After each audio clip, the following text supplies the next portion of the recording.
SuperTalk Mississippi media production. Does that tree have you worried? Want to get it cut down before the next storm? You need to call Max Tree Service and Land Management for your free estimate. Don't wait till it's too late. Call us today at 601-695-1717 or check us out on Facebook. Max Tree Service. And now, Sports. Get ready, sports fans. It's time for Chasing Foul Balls on SuperTalk Pike County 93.5 and streaming worldwide on the SuperTalk Mississippi app and on your Amazon Alexa devices. Chasing Foul Balls, your weekly source for all the sports news and interviews important to Southwest Mississippi. Chasing Foul Balls is presented by First Bank. And now, here's your host, Robbie Hamilton. Well, good morning. Welcome to Chasing Foul Balls right here on SuperTalk Pike County 93.5. We're glad to be with you. Our guests this morning, boy, we've got a pair of them, let me tell you. The second most famous man from Drew, Mississippi, Stafford Shurden, will join us.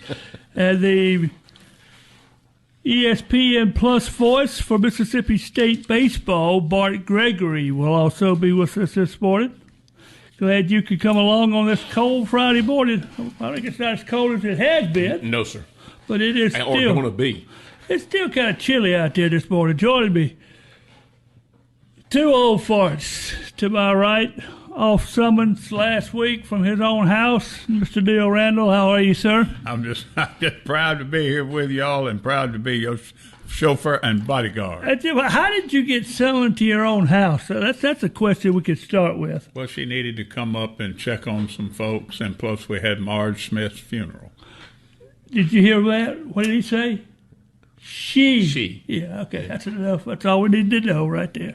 To my left, boy, got some new ones, though. New overall man this morning. How are you, Richard Hay? Just fine, Robin. They're not new. They're just washed. Just washed. How often do you do that, Richard? Whenever Ruth tells me. Whenever Ruth does it. That's what Ruth does to wash. They're overalls. They get messed on, and sometimes she doesn't want to put them in the wash machine. She wants me to hose them off and then wash them. Smart lady. We're getting too deep into this stuff. Let's go to work. Normally don't like to talk political stuff, but probably the biggest story of the week had some political talk to it. So we should have got Dave Hughes out of bed this morning to come to do this. But, Mr. Randall, since you're our political guy, the Southwest fiasco in the State House, how did you see that? Well, Robbie, it reminded me of William Shakespeare. Oh, Lord. He did Shakespeare had a play called Much Ado About Nothing. And that was my take on it from the beginning. Mr. Hay, what about you?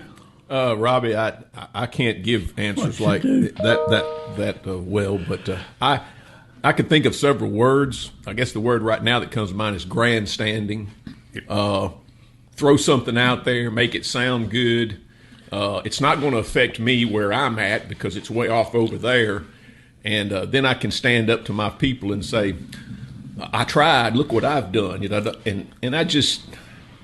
It wasn't going nowhere from the beginning. It stirred up a lot of people, and and rightfully so. So I guess that's my take on it so far.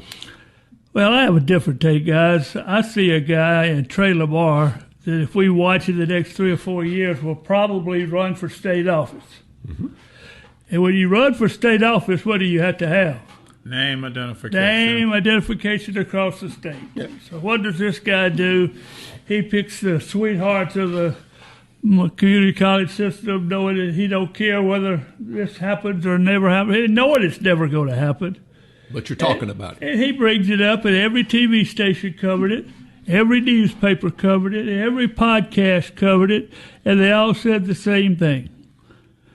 Trey Lamar brought this bill before the state Senate. To me, it's just a guy looking for state name recognition. If he loses a few votes in Southwest Mississippi, why does he care? Mm-hmm. He is just running for. I want to keep an eye on it. For the next 4 or 5 years, if this guy don't run for state office, I'll be shocked. Well, if he does, I wouldn't count on many folks from down this way. Well, he don't care. He don't need Southwest Mississippi to win. That's true. That's true. Question number 2, guys, out of politics. Is the portal a soap opera for men? I don't think it started out that way, but it has developed into it. So my answer is a resounding yes, sir. Robbie, that might be putting it politely.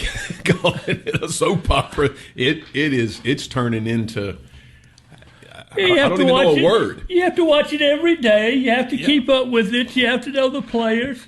It's a soap opera for men. You could say as the world turns or as the portal turns, as I've heard it referred to a time or two. Or to coin another one, as the stomach turns. There you go. The stomach turns. Question, will men's college basketball ever go to 4 quarters? I don't know why it would, Robbie. They seem to have a good thing going right now. But the girls have been at 4 quarters forever, I guess. Everything is 4 quarters except college basketball. You know, Robbie, I hear that back and forth. And, of course, if you watch games on TV, it's almost like it is because there's so many TV timeouts. They got the 12-minute timeout and the 8-minute timeout. So what's another break? I don't – if it's just to have more commercial runs, I mean, I think they get them in. Is it strategy? Is it what's the pros and cons of going to 4 quarters versus playing half with all the TV? Well, I think I can sort of answer that, Richard. I think if colleges go to 4 quarters, they might go like the NBA and add a little time to it, but that'll be they'll be able to sell more commercials with more time. Well, why do you need more time? You're already playing 20-minute halves. Why not play 2 10-minute quarters? Well. More commercials, more money. Follow the dollar, as our buddy Reese always said. I can't answer that question. I don't know. Mr. Randall cannot answer a question. The world is coming to a cold ending. Yeah. How much pressure is Pete Golding on to win next year? I don't know that he's under any more than he would be any other time. I mean, you come off a good season, which he only coached the last couple of games. If they get their quarterback back, which I think they probably will eventually, he's going to have a very good team. So the expectations are going to be, well, we lost in the second round of the playoffs. We got pretty much everybody back. We should be playing. If you go 9-3, well, I mean, that's be a good season to some folks, but it might not be with them. So the expectations are there for sure.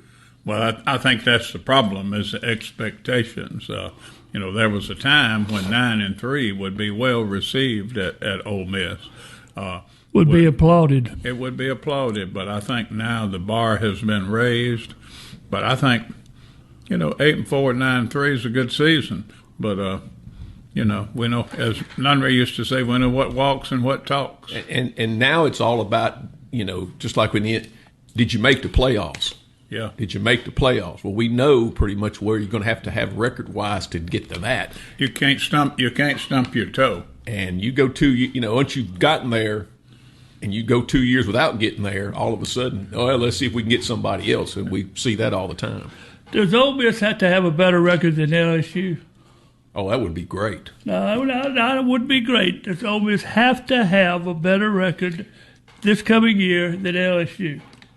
I think they probably do. Oh, depending on, from the Oxford standpoint, absolutely yes. From the Baton Rouge standpoint, heavens no. Yeah. But, yeah.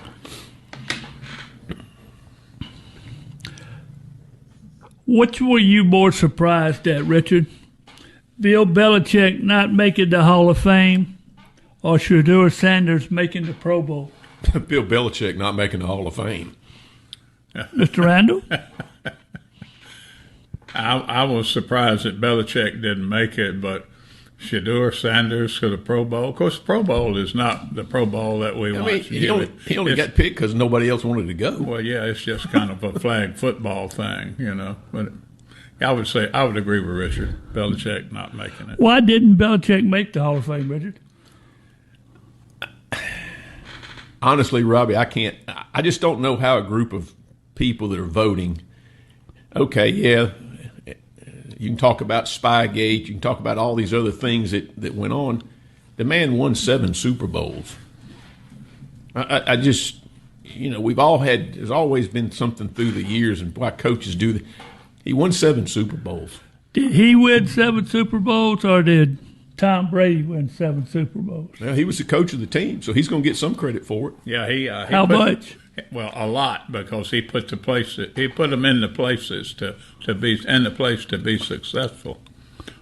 But if he's called the best coach, a lot of people hang that moniker, the best coach.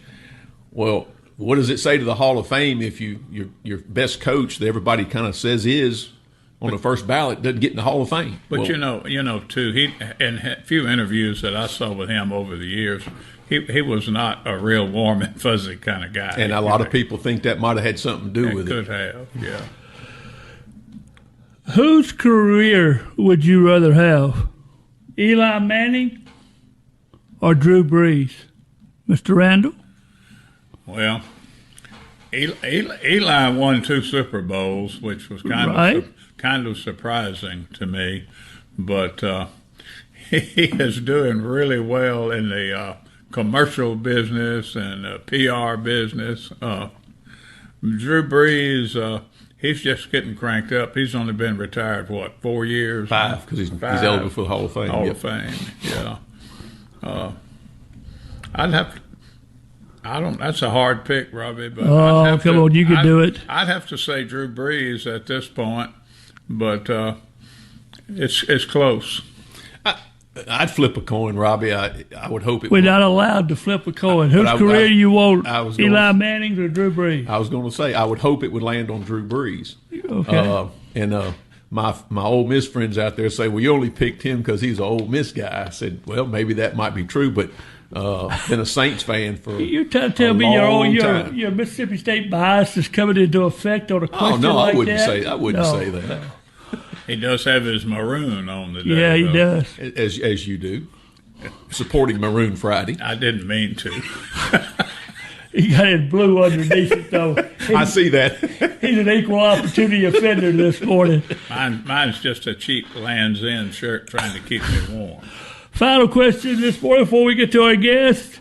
Is the players in college star system going away with the way the portal is happening? Richard? I would have to think it would be. I mean, what difference does it make if you're a 3-star or 5-star? And it's amazing how, if somebody's recruiting you and you're a 3, but another team recruits you, now you're a 5. That's right. But it doesn't matter, because if you go in the portal, what did you do? What have you done for me lately? How did you play at, Morehead State, and you want to transfer to Auburn or whatever? Were you an All-American, or were you just somebody on the team? I think that has way more to do with what star you are. Well, I don't know too much about those stars. I don't disagree with you, but it's how many dollars can you command?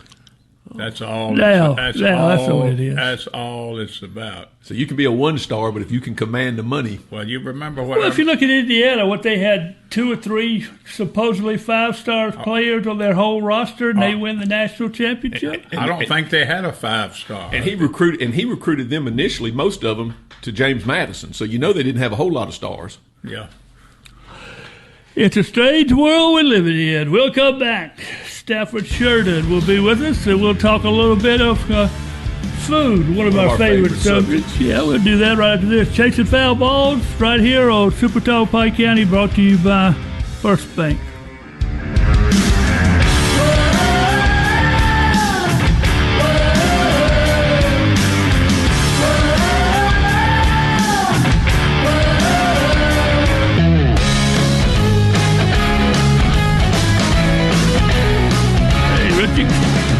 Kind of stepped your toes to that one, couldn't you? That's all. Oh, yeah.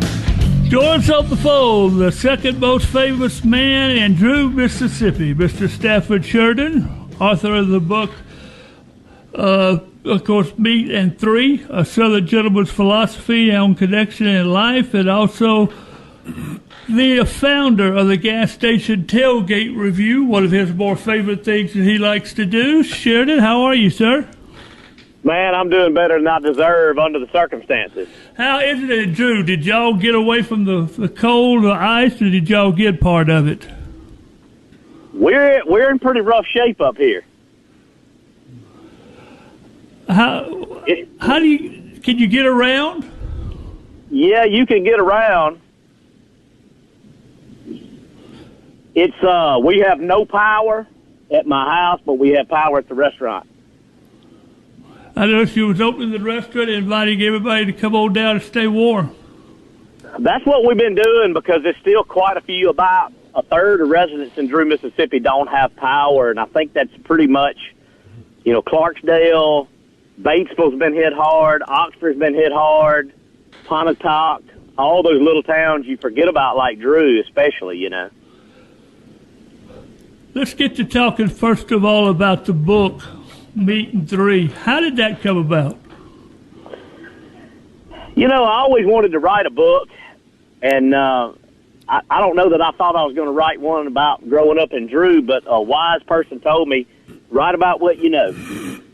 And so we decided to, I'm just going to write about what it was like to grow up in Drew, Mississippi, and it's a little different than the rest of the state, if you hadn't figured that out. Being in the Delta, you kind of need a passport to come here.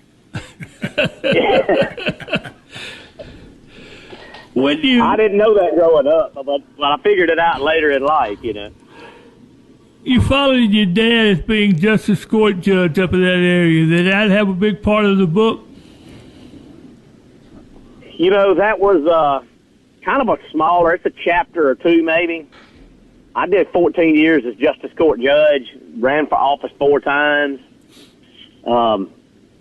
It was one of those pieces of my life that probably led to me writing the book in a way. It made me way more comfortable doing what we're doing right now. I was not somebody who was going to get up in front of people and talk. But that kind of opened the door for me. It forced me into that, where I got a lot more comfortable talking with somebody like you on the radio, or, going to your local Lions Club or whatever, and then speaking on big stages too. But that also kind of led to the book in a way. The book is Meet, M-E-E-T, and 3, kind of play off of the words of Meet, M-E-A-T, and 3. That done on purpose? It was done on purpose, and originally it was going to be Meeting 3 because our restaurant, that's what we do. We serve country cooking like my grandmother did. There's a lot in the book about me and my relationship with her. And it ended up just being one of those kind of books more about relationships than it was about food than I thought. And somebody said, well, why don't call it Meeting 3, M-E-E-T? Because all of these relationships, all these wonderful father figures that I had, it's really about those relationships and the guidance I got growing up in a place like Drew, which I think anybody from Mississippi can identify with. We're kind of joking about the Delta being different, but if you grew up in a small town in Mississippi and you were a little boy, you had these father figures, these mentors all around you. Stafford, this is Richard Hay. Hey, Richard. I worked with a good friend of mine for many years with the Extension Service, and he traveled the state. He was a statewide specialist. And he always gave us updates about the best place to get chicken gizzards. And he got them in all shapes and forms, sizes, whether they were too fried, not fried enough. So you're the expert. As you've traveled, where do you think the best chicken gizzards are at? Man, I'm going to break your heart. I don't like chicken gizzards. That's 4 other people in this room the same way. I found out that most people are team gizzards or team livers, and I am team livers. Mr. Randall, what are you, team liver? I'm with Stafford. I'm team liver too, Stafford. I'm on your team. Yes, sir. But I think the places that do great livers also do great gizzards. But I'll tell you a funny story. I was up in the land between the lakes in Tennessee, right, which is between Kentucky Lake and some other lake. And they were like, you got to go here and try these chicken livers. Like, this little Shell station has the best chicken livers in Tennessee.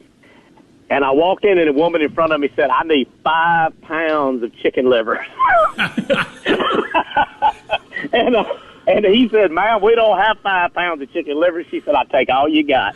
So I drove all the way to North Tennessee, and I ended up buying fried chicken instead of chicken liver. So I don't know if they were good, but they must have been.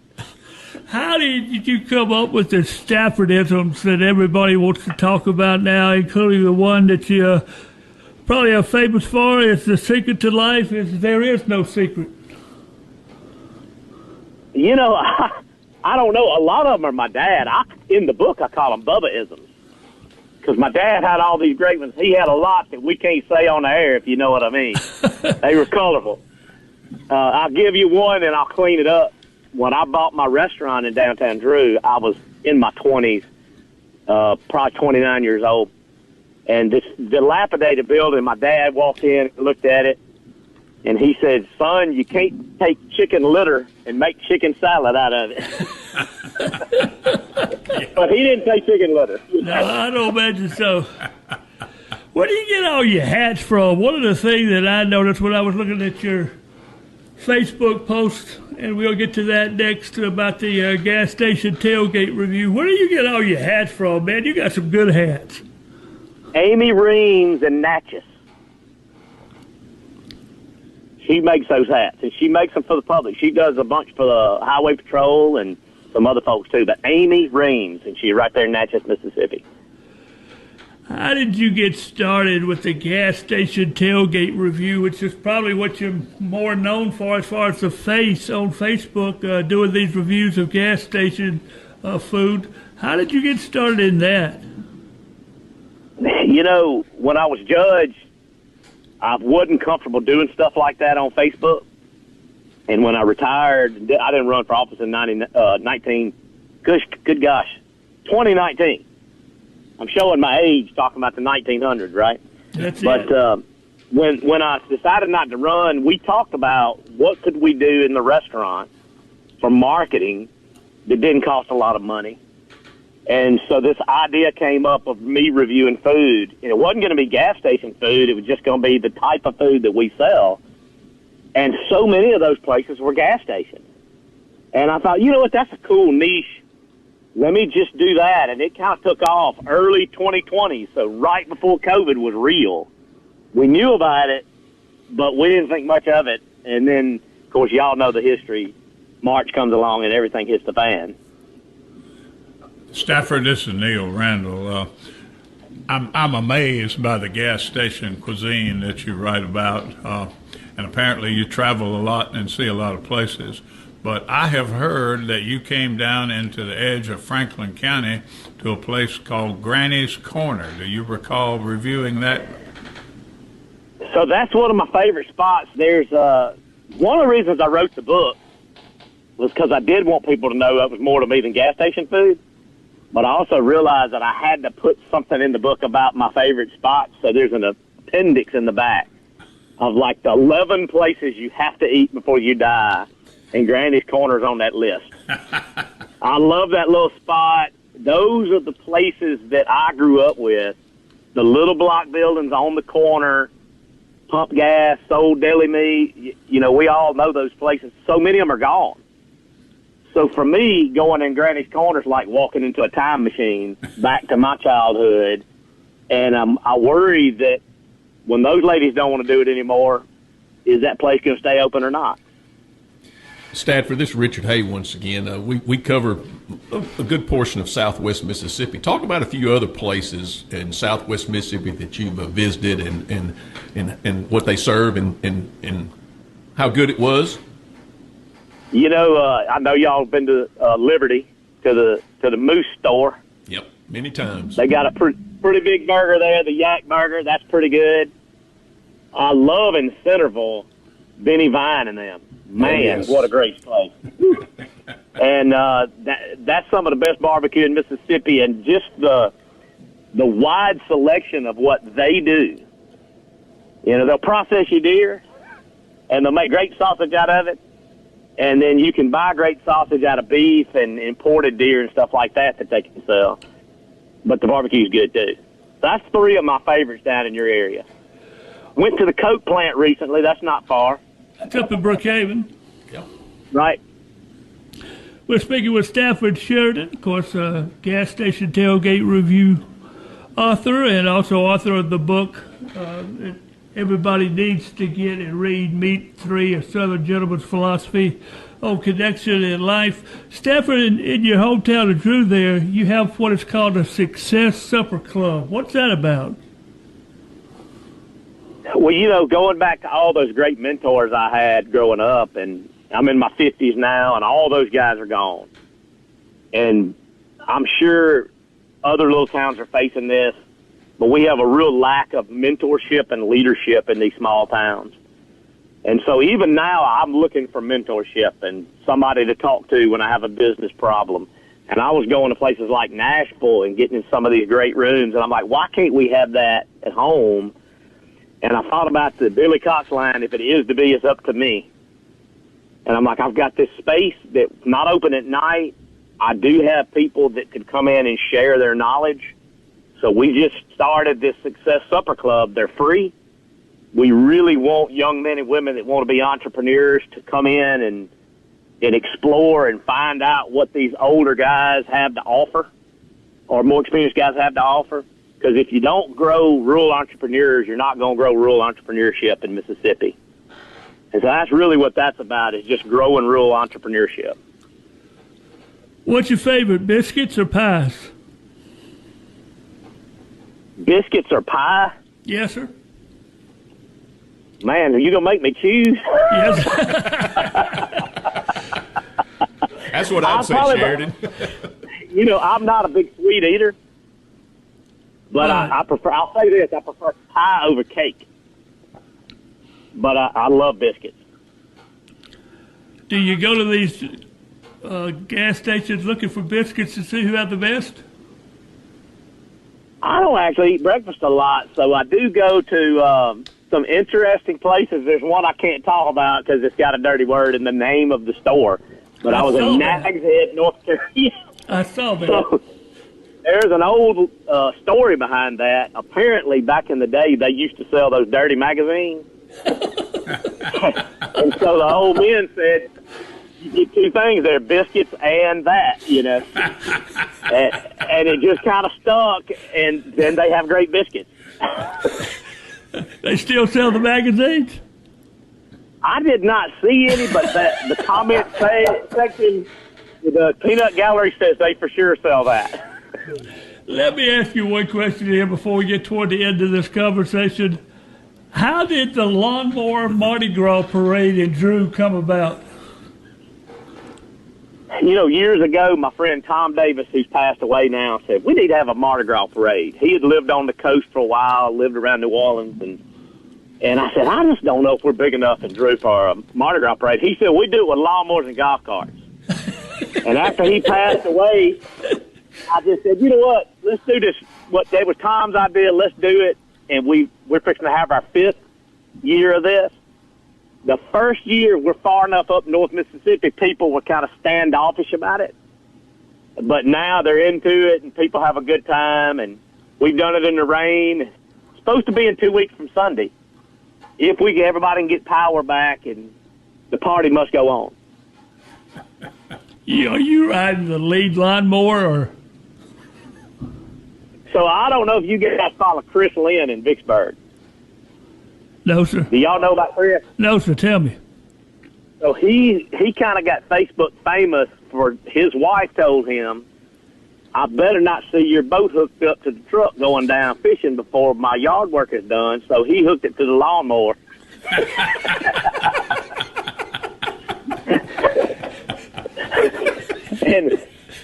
Is she still his wife? Is he still her husband? Yes, he is. And so he's got a lawnmower that does 20 miles an hour. Good gosh. And I called him. I said, man, you ought to be our Grand Marshal this year. And so he'll be here on the 15th. He's going to be our Grand Marshal. And he's pretty funny. We did on our radio show, Chasing Foul Balls, we had a bet at the Super Bowl that if the Saints ever made the Super Bowl, one of our illustrious helpers here, Mr. Randall, was going to push another member of us that just recently passed away, Mr. Reese Nunnery, down the main street of Macomb in a wheelbarrow. Now, Mr. Nunnery was a pretty good-sized young man. Let me just put it that way. So we had to get a reinforced wheelbarrow. And Mr. Randall was pushing Mr. Nunnery down the main street. The only trouble was... You say that lightly now. The only trouble was Mr. Randall would start pushing and forget. And he'd let him go and start visiting with the people on the street. And Mr. Nunnery would be rolling down the street in a wheelbarrow all by himself hollering for help. So we understand those parades and how they can go and what can happen because we had a street and a half full of people to see somebody be pushed down the road on a wheelbarrow. So we understand all that. We had Malcolm White came and Carol and that group came and did our first one. Of course, he and his brother started Howlin' Miles parade there in Jackson, which has become huge. And so I thought that would be fun to have them. And we've had some good grand marshals. But I think Chris is going to be a lot of fun with his 20-mile-an-hour lawnmower. And we've had people decorate their push mowers and put them in the parade, which is awesome. He's going to have to slow that 20-mile-an-hour lawnmower down to be in that parade, isn't he? Yes, we cannot catch up with him. He'll be the first grand marshal to get a ticket for speeding in Drew on his lawnmower. He can do it. Tell me where we can get the book at, Stafford. Where can we find the book Meeting 3, A Southern Gentleman's Philosophy on Connections in Life?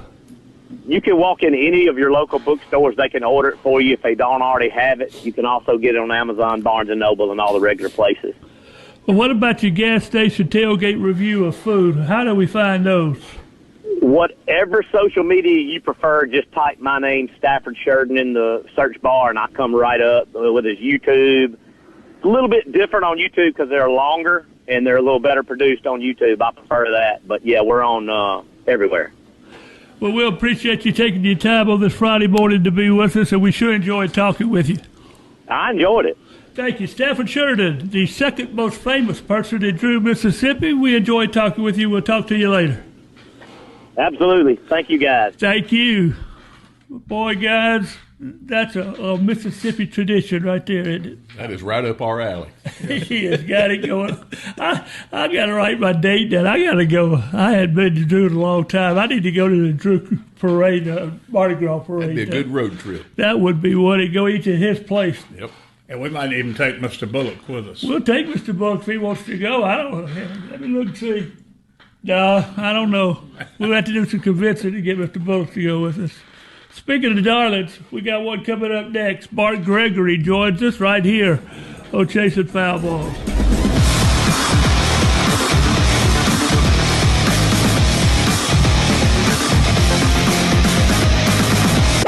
Sports. And now sports. You're listening to Chasing Foul Balls on SuperTalk Pike County 93.5 and streaming everywhere on the SuperTalk Mississippi app. Chasing Foul Balls is presented by First Bank and brought to you by Guy's Pharmacy. Now back to Chasing Foul Balls on SuperTalk Pike County 93.5. Well, welcome back, Chasing Foul Balls, Friday morning edition, right here on SuperTalk Pike County 93.5. Glad to have you along. We enjoyed visiting with Stafford Shurden. Oh, he has some stories to tell. Joining us on the phone. Stafford was from Drew. I reckon the next guy is I don't know if he's the most famous guy from Nanawaya or the second most famous guy from Nanawaya, but he's one of the two. Bart Gregory, the ESPN voice of Mississippi State baseball. Bart, it's been a while since we talked with you. How you doing? Oh, we're doing good. I tell you what, you had Freddie Joe Nunn, who was the first round draft pick from Nanawaya back in the 1980s, played the NFL for a long time. Tom Luke from Nanawaya, of course, his sons, Tommy and Matt. Matt was the head coach at Ole Miss. Tommy played in the NFL for a long time. And so Van Chancellor from Nanawaya, he's a long-time WNBA coach and college coach. And so you got a few folks in there. And man, let me tell you something. I don't know if I can follow Stafford Shurden or not. I'm good at finding good greasy chicken tenders at every gas station in the state of Mississippi, but Stafford's got me beat, I can tell you that. He was a lot of fun to talk with. How you been doing? It's been a while since we had a chance to talk with you. How was your trip to Knoxville last night? Well, it was a good trip. It was a quick trip with basketball, but women's basketball played extremely well last night. Won a top 15 game on the road. Had a big crowd in Knoxville last night, and kind of came out, took control early, and that was a big win for our women's basketball team. And we got back in late last night, get it going again today, and got men's basketball tomorrow in Missouri. Got women's basketball here at home on Sunday against Missouri, and got baseball 2 weeks away from today. And so this is that fun time on a college campus where it seems like everything is going on. Speaking of baseball, I know you're looking forward to getting baseball started with a brand new coach.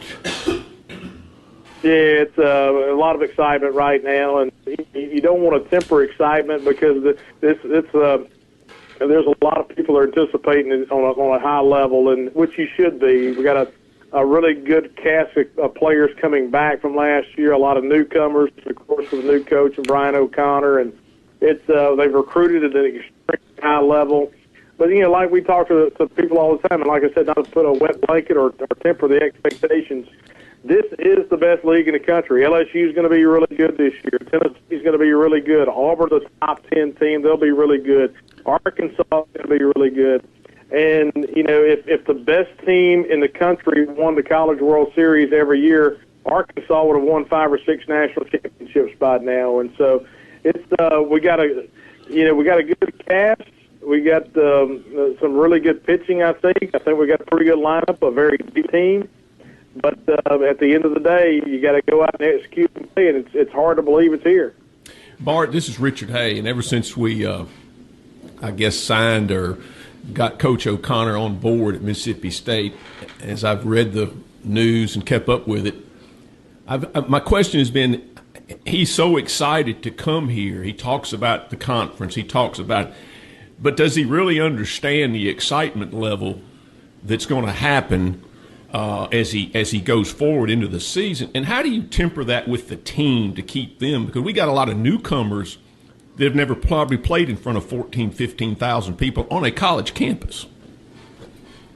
Yeah, one of the things about what happened a couple of months ago with the alumni game, as crazy as it sounds, it almost gave everybody a taste of what's to come and about the excitement of this fan base and how special this place can be when baseball is rolling. And when you think back to November the 7th when we had the alumni game with Rafael Palmeiro and Will Clark and all those guys, and we had 11,000 people packed in there, and you had an unbelievable atmosphere for a Friday night alumni game. And I think that was kind of the eye-opening moment for a lot of people that are newcomers with the program. And we talked to Brian O'Connor that night, and he was like, I've been here as a coach, and he was here in 2000 when Ty Martin hit the walk-off home run against Notre Dame. He was a pitching coach for Notre Dame, so he's been a part of this and understands the rabid fan base and the excitement here. But I think that was the night it really showed assistant coaches and players and newcomers into the program that, hey, when this place is rolling and when there's an excitement coming into a season, this place is really, really special. And so it was really, as crazy as it sounds, I think the alumni game in the fall kind of allowed people to say, okay, I get it. 33 home games at Dudy Noble this year. You're going to be a busy person. Yeah, it's hard to believe. I mean, this is year number 11 for the SEC Network, and I love it. Every year I think I enjoyed it even more. And Charlie Winfield and I have done it primarily just most of the baseball games. The way that baseball broadcasting works, of course, is you have some SEC Network, you may have ESPN, a national broadcast, what we call a linear broadcast, where they bring Tom Hart and some of those guys in to do the broadcast, Dave Neal. But then everything else is what you call a digital broadcast, which is on the SEC Network Plus, which is on a streaming app. And those are the games that we do. And so out of the 33 home games, I haven't looked at it yet. Usually you have about 5 national broadcasts. Sometimes it varies between 3 to 7. And everything else will have that broadcast. And so it's a lot of fun. I'm a Mississippi State guy. I grew up 45 miles south of here. Came to this ballpark when I was 7 years old for the first time, and has been a Mississippi State baseball fan. And so just to have a chance to get in that booth and broadcast and it's still amazing to me that they pay me to do it. I have just a blast doing it. Bart, this is Neil Randall. Appreciate you being with us today. Looking at the Bulldogs schedule, and they open on the 13th against Hofstra, play 9 straight at home, and then they get to go to Texas and face some real competition. Talk about that, please, sir.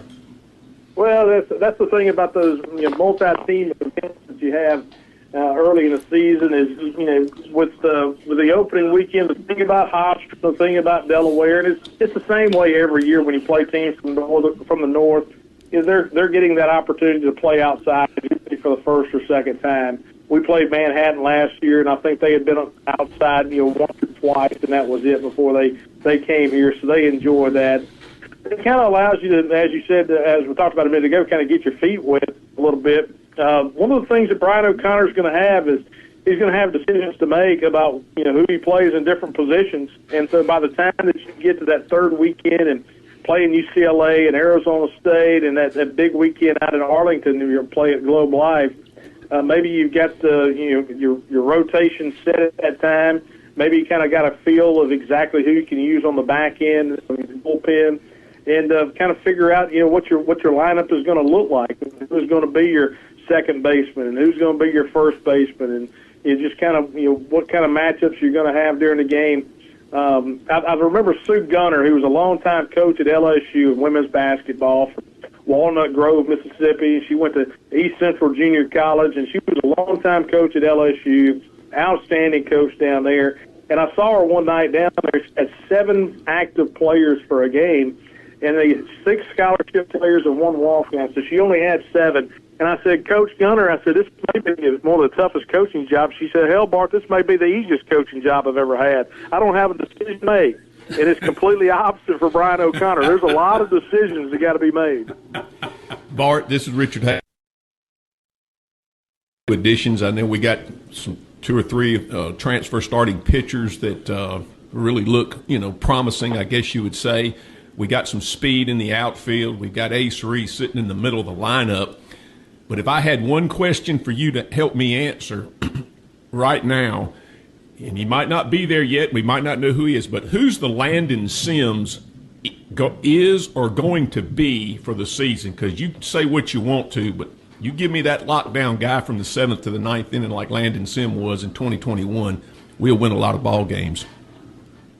Yeah, and I think that's one of the things, just talking about it a minute ago, you got to figure out what you're going to look like on the back end. I mean, I think if a starting pitcher standpoint, Valinka's kid, you may see him as a Friday or Saturday guy, and Ryan McPherson, Charlie Foster, and so that, from a starting standpoint, you got 5 or 6 guys that you're like, okay, we feel really good about these guys here. And then you start thinking about out of the bullpen, who your first guys to go to. I think that's just going to be one of those things that we have to figure out in the first couple of weeks of the year. Okay, who is going to be your back end guy? I mean, I think back to 2021. I mean, we knew about Landon Sims. He had pitched a little bit the year before 2020 in that COVID year, but you really didn't get a good gauge of exactly what you had until the season started. And it was that first game against Texas that year out in, I guess we played that game in Arlington in 2021. He came in and shut the door on Texas. We're like, hey, we got something right here we can work with. And then that year he was lights out. He could go nine outs. He could go 6 outs, whatever you needed on the back end of the game. So I think the closing role is probably just the one spot that is kind of a wait and see. Bart, Charlie Winfield's been your partner doing the broadcast of baseball. How did y'all get together? Yeah, Charlie is originally from Louisville, and his dad. I've known his dad for a long time, and Charlie's a few years older than I am. I've known Charlie my entire life, and he's been here in Starkville for a long time. I broadcast high school football on WLSM in Louisville for 15 years, high school football, and I remember doing a Macomb Tiger Louisville State Championship game in 1995 down in Jackson. And so did a lot of that. And then when I stopped doing high school football, Charlie actually stepped in and started doing high school football after I did. I just had to give up something. He jumped in. But I've known Charlie for the longest time. That's one of the things about Charlie and one of the things about Matt White. We've been friends since college. Is when we get on the air and we start talking about baseball and we try to give the vibe it's just two guys and two buddies sitting there talking ball. And it's easy to do when it's a friend and it's somebody that you've known your entire life and knows you extremely well. And so that's what it's really what it is. It's just two guys who love baseball just sitting there having a conversation. And so that's what makes it easy. Is he's such a long-time, lifetime friend. Bulldogs ranked third in the preseason. It's kind of surprised to be ranked that high. No, and I think, preseason falls in every sport. I mean, we talk about it in football every year and in all the sports now with the transfer portal and how the transit world of college sports is right now. I don't think you can get a good gauge. And so if they're going to have a preseason poll, there's a lot of excitement with us, and there's a lot of excitement with LSU. There's always a lot of excitement preseason with Texas. I mean, Texas is going to get the preseason national championship every year in every sport. So preseason polls, really don't mean a whole lot. You go back to what the polls look like. The polls show you that the SEC and everybody thinks with the transfers, the SEC is going to be really, really strong this year, really, really good. And when you start thinking about the rev share in college sports right now, taking away a lot of the Olympic sports money from a lot of places in the country, the SEC is still investing in baseball. And that's what makes this league just so talented, and it's the top end talent right now is in the SEC. Bart, Richard Hay once again. We know about the transfers that came in. We know from the guys that were there the last couple of years, but as you've been around the team and watched practices through the fall and I guess or some of the early spring maybe, who's the one or two people, pitcher and or position player that we'll know a lot? We'll know him by name at the end of the season. Well, I think first and foremost is the transfer that on the mound you have to think about is the Valinkas kid who's got a good chance to be your starting pitcher on Friday night, and he's a guy that came from Virginia. And he's a really good arm and a veteran too, and so that'll be the guy that you kind of look for there. I mean, you start looking around the field of Blake Beavis, who had a really good career coming in here from Ball State. I mean, it's just Maluski, a catcher from Seton Hall. Both those guys were double-digit home run guys last year in their respective leagues. Now, can that translate to the SEC on a game-in, game-out effort? You got Noah Sullivan, who's back, who really had a good approach last year. Came in from Upstate, and the thing about Noah Sullivan last year is he's kind of an old-school type of hitter. Is when you hit guys on the base. He would go the other way, hit a ball in the right center field, the right-handed hit, wasn't trying to pull off on everything. He just had a veteran approach. He's back for this year. And so, Ace Reese was hurt in the fall, had a little bit of procedure done back in the summer, and was out for the fall, but you kind of know what you got in him at third base. Garrick Fry's another guy, of course, that's back. I mean, that hit extremely well. We had to find a place for him to play in the field last year because he couldn't keep his bat out of the lineup. A very similar situation there. From a newcomer standpoint, I think Aiden Teal. I think our fans are really going to like Aiden a lot. He'll be your center field primarily. I think Nunnally, who's a right fielder, a speed guy playing out in right field. It could be a really good guy that people are excited about because he kind of sets the top of that order to go along with a Bryce Chance who's been here, and you kind of know what you're getting out of Bryce. You may see Bryce out in left field, maybe some in center field too. So there's just so many newcomers right now. Sean coming in, the second baseman from Virginia, is a guy that had a really good fall. You start thinking about the shortstop from NC State, Ryder Woodson, who had a really good fall and had a really good end of his year at NC State. The kid from Bryant. I mean, there's just so many. That's the thing. You start thinking about the options that Brian O'Connor is going to have. I mean, there's going to be some tough conversations and tough decisions. It's kind of like basketball. You only got one ball. You can only have one left fielder, at one given time, and so those are just decisions you got to make. All right, Bart. Final question, a Stafford Shurden question: are you a Lizards or a Gizzards man? I will be honest with you. My dad my dad was a chicken liver guy. My mother loved chicken gizzards. And I never kicked around, and as crazy as it sounds, I don't eat chitlins and I don't eat gizzards, I don't eat livers. But you give me, you give me a good breaded chicken tender. I think that's one of the things that Stafford does a really good job of diving in on, because the gas station chicken tender is almost like a lost art. It used to, you got just a little bit of breading, and then you had a lot of people who went to too much breading. They put much flour on their chicken fingers. Mix of just that little bit that you can, but it's not too crusty. That's the whole key to that gas station chicken tender. And you don't want it to be too greasy that it leaves the grease on your steering wheel for 2 weeks. Sound like you should write your own book there. Oh, man. The gas station chicken tenders in Mississippi, and it's boys in Louisiana. Thank you, Bart. We appreciate you joining us and getting back with you. Appreciate y'all. Y'all have fun in Fayette County. Yes, sir. Thank you. Bart Gregory, the ESPN Plus voice of Mississippi State baseball. You'll recognize him once the ball season gets here. Well, guys, another Friday and another pretty successful show. Stafford Shurden was outstanding. I thought Stafford was one of our best interviews we had, and it's always a pleasure to have Bart on because he's so well versed in Mississippi State athletics. He is that. Well, guys, we'll see you next Friday morning, chasing foul balls right here on SuperTalk Pike County. I hope you'll come back and join us. And tomorrow we can sleep all day. Before tonight we'll let the music play. You remember how it used to be. I love the way that you would dance with me. Rocking and rolling till the clock unwinds. And then we'd holler out one more time. Don't turn out the lights, the party ain't over. Well, the band just started to play my favorite song. I just found my baby and I want to get a chance to hold her. So don't turn out the lights, the party ain't over. I said don't turn out the lights, don't turn out those lights, don't turn out the lights, the party ain't over.